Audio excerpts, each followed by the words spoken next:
We talked about the AFL valve getting fed line fluid and how that's limiting pressure.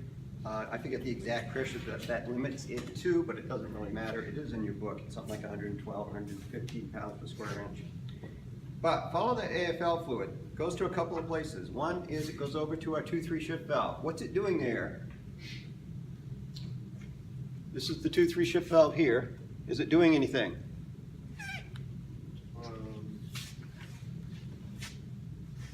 The answer is no, not yet. No. It's there just to get ready. We're going to be using it later. It also goes over to a 2-3 shuttle valve. Is it doing anything there? No, again. It's getting ready. It's getting ready. It's just blocked off right now. It goes over to our number, what is that, 25 orifice into the 1-2 signal fluid passage and into the 29 orifice into the 2-3 signal passage. Those are the signal fluids I was talking about earlier. Those orifices that you see, do you remember I passed the spacer plate around the other day and there was those two little tiny orifices? Yeah. That's them. So AFL fluid is fed to those orifices.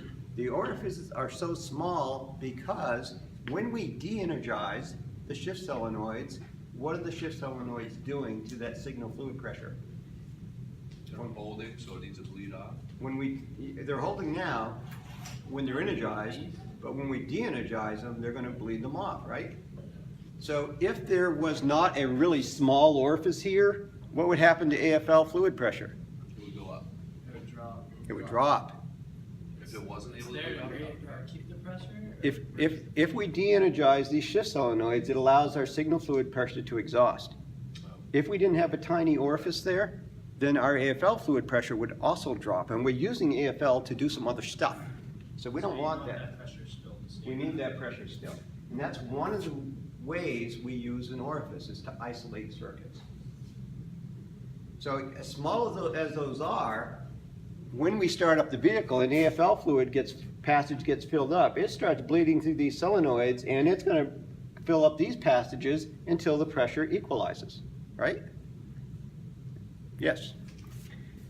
So right now, we're in park, so we're not doing anything in terms of transmitting torque to any of our planetary gear set components.